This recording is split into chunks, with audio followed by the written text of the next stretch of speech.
So so I consider myself, a student of universal spirituality. I don't think one lineage, one culture, one religion on the planet has it all. I think we have, as humans, done our best to preserve ancient knowledge through our dark ages. Some cultures have done a better job of that than others. And we have to look, across all cultures to really bring together a set of holistic practices and holistic teachings that help us understand the truth of how our reality works and helps us as humans navigate that reality better, right? Our goal here is to be in a harmonious state with life, to be in a harmonious state with each other, to feel more love and joy and peace in our bodies and our minds and our hearts than the lower emotions. Our goal is to rise to that level. And things have gotten a little off track here on earth. So, we're here, you are here to do that work, to come back to that state of being that is possible. And so I've been studying, across, the many cultures, many traditions that exist, and recently had an experience where I was connected back to an event that happened in my childhood. And I recently shared a regression I did last year where I accessed memories of ET contact as a child, and the recurring dream I was having as a child of a red rose in space was a screen memory for that contact.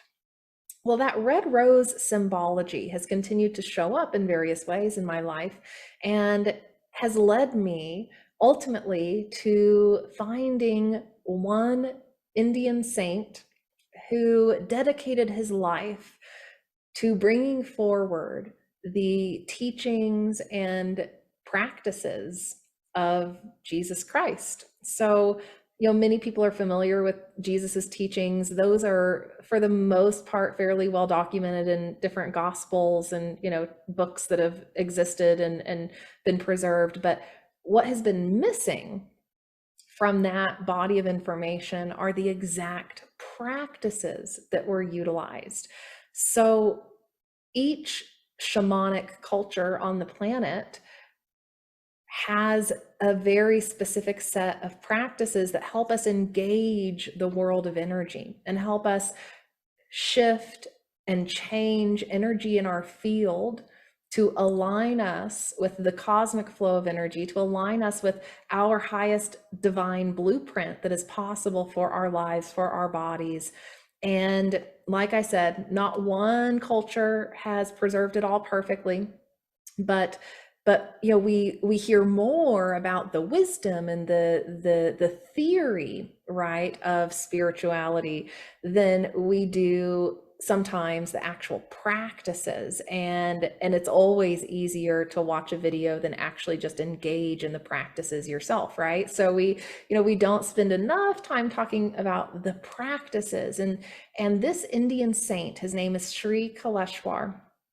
And I found him again through this red rose symbology that ultimately led me to a Mary Magdalene course by Marguerite Rigoglioso. We had her on the podcast last year. Check her out. She's amazing. She's done incredible research on the divine feminine and the role of the divine feminine in history and the distortion of the divine feminine and how we are, gaining a better perspective on the power of the feminine. And so I found a course by her after a series of really profound synchronicities that, made me really clear I was supposed to take this course. I immediately hear about this Indian saint, immediately go research him because I'm feeling this connection. I know I'm supposed to connect with this information.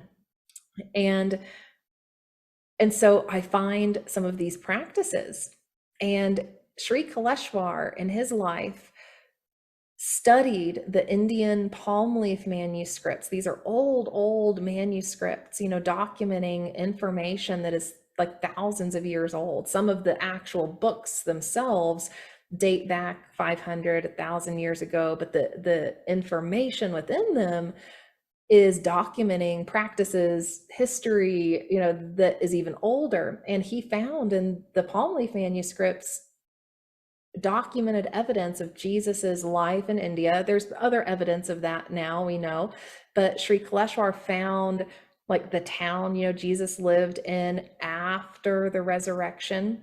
He found evidence of all of the high level yogic practices that were employed by Jesus, by his disciples, by his mother, by Mary Magdalene, to one, activate supernatural abilities, but then two, to navigate the circumstances around the crucifixion and the resurrection in such a way that would allow Jesus's life to be restored, allow his body to be regenerated, and allow his soul to come back into the body. So Sri Kaleshwar all of a sudden, had his hands on these very like powerful, high level yogic practices.